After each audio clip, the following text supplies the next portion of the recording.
Hi, അസ്സലാമു അലൈക്കും. ഇന്ന് ജൂലൈ 1, ഡോക്ടേഴ്സ് ഡേ. ഡോക്ടേഴ്സിനെ കുറിച്ച് ഓർക്കുമ്പോൾ നമ്മുടെ അസുഖം മാറ്റിയ, ജീവിതം രക്ഷിച്ച ഡോക്ടേഴ്സിനെ നമ്മൾ ആദ്യം ഓർക്കും. എൻ്റെ ഒരു ഫ്ലാഷ് ബാക്ക് പറയാം. സ്കൂളിൽ വെച്ച് ഒരു അപകടം സംഭവിച്ചു. 6th annual എക്സാമിനായിരുന്നു March 24. അന്ന് മുതൽ ഇന്ന് വരെ അതിൻ്റെ മാനസിക വേദന, ശാരീരിക വേദന എന്നെ വിട്ടുപോകുന്നില്ല എന്നുള്ളതാണ്. എന്നിരുന്നാലും അൽഹംദുലില്ലാ, തറപറ്റി വീണു പോകുമ്പോൾ മാത്രമാണ് നമുക്ക് ചുറ്റും ഇനി ആരാണ് ഉണ്ടാവുക എന്നുള്ളത് മനസ്സിലാക്കുന്നത്. അതൊരു സത്യമല്ലേ?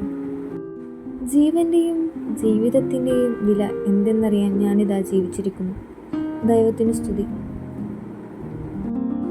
മെയ് 22, ഇന്ന് അവസാനത്തെ സർജറിയാണ്. ആദ്യമായി മൈത്രി ICUവിൽ കിടന്നപ്പോൾ കൈ തിരിച്ചു കിട്ടണമേ എന്ന പ്രാർത്ഥനയായിരുന്നു. അതെ, ഇന്നും അതേ നെഞ്ചിരിപ്പോടെ ഹോസ്പിറ്റൽ വരാന്തയിലൂടെ. ഹബ്ബ കാർ പാർക്ക് ചെയ്യാൻ വേണ്ടി പോയപ്പോൾ ഉമ്മി ഹോസ്പിറ്റൽ ഫോർമാലിറ്റീസ് ശരിയാക്കി. 5ാം നിര നമ്പർ മുറിയിലെത്തി. ICU ഫെസിലിറ്റിയുള്ള മുറികളാണ് എല്ലാം. BP, blood test, height, weight എല്ലാം ചെയ്തു. സിസ്റ്റർ മെഡിസിനൽ ലോഷൻ തന്നു. അതിൽ വീണ്ടും കുളിച്ചു.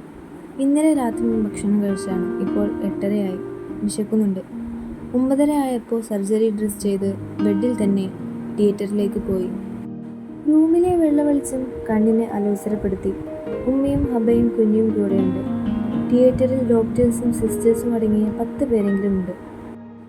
അനസ്തേഷ്യ വെക്കുമ്പോൾ ഡോക്ടേഴ്സ് സമ്മതം ചോദിച്ചു. പിന്നെ ശീതീകരിച്ച മുറിയും വെളിച്ചവും എനിക്ക് അന്യമായി. കണ്ണ് തുറന്നപ്പോഴേക്കും സിസ്റ്റേഴ്സ് ശരീരത്തിൽ ഘടിപ്പിച്ച കണ്ടീഷൻസ് ഒക്കെ മാറ്റി തന്നിരുന്നു. ഉമ്മീനെയും ഹബ്ബനെയും കുഞ്ഞുവിനെയും കണ്ടു. സമാധാനം. എങ്ങും നിശബ്ദം. എനിക്ക് സംസാരിക്കാൻ പറ്റുന്നില്ല. കുഞ്ഞ് ഓടിക്കളിക്കുന്ന ശബ്ദം എനിക്ക് വല്ലാതെ ദേഷ്യം വന്നു. പുറത്ത് നല്ല മഴയാണ്. ഹബ്ബ പറയുന്നു. ഇവിടം ഒന്നും അറിയുന്നില്ല. ഗ്ലാസ് ജനലിൽ ആകാശവും മരങ്ങളും ചിത്രം വരച്ചു വെച്ച പോലെ മനോഹരം. പല നിറത്തിലുള്ള വണ്ടുകണക്കി കാറുകൾ നിരന്നും നീങ്ങിയും പോകുന്നു. ഈവനിങ് കഞ്ഞി കുടിച്ചു. എന്തെന്നില്ലാത്ത രുചി കഞ്ഞിക്ക്. ഏറ്റവും രുചിയുള്ള ഭക്ഷണം ഏതെന്നാൽ വിശന്നു തിന്നുന്നവന് ഭക്ഷണം എന്നാണല്ലോ. 3 തവണ മരുന്ന് വെക്കാനായി സ്റ്റാഫ് വന്നു.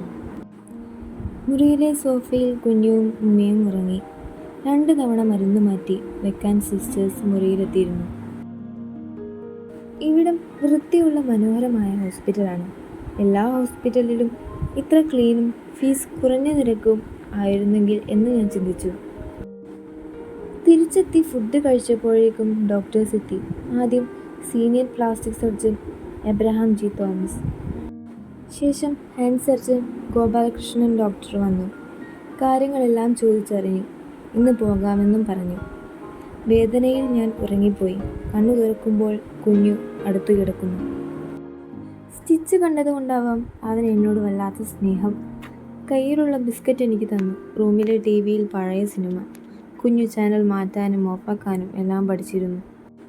വൈകുന്നേരം ഡിസ്ചാർജ് ആകുമ്പോഴേക്കും ഹബ്ബ വന്നു. സമ്മറിയൊക്കെ വാങ്ങി. നല്ല മഴ. ഹോസ്പിറ്റലിന് താഴെ എത്തിയ ഫഹദ് ഹോസ്പിറ്റൽ സ്റ്റാഫ് നമുക്ക് എല്ലാ സഹായത്തിനും കൂടെ നിന്നിരുന്ന ആളാണ്. അവരോട് ബൈ പറഞ്ഞ് വീട്ടിലേക്ക് യാത്രയായി. വീട്ടിലെനിക്കായി എല്ലാവരും കാത്തിരിക്കുന്നു. ഒരാഴ്ച കഴിഞ്ഞ് സ്റ്റിച്ച് എടുത്തു. ബാൻഡേഡ് ഇട്ടു. വീട്ടിൽ റെസ്റ്റിലായി. സ്കൂളിൽ പോകാൻ കഴിഞ്ഞില്ല. പ്രിയപ്പെട്ട കൂട്ടുകാരും അധ്യാപകരും എന്നെ കാണാൻ വന്നിരുന്നു. എൻ്റെ ജീവൻ രക്ഷിച്ച, എന്നെ ചികിത്സിച്ച എല്ലാ ഡോക്ടേഴ്സിനും നന്ദി.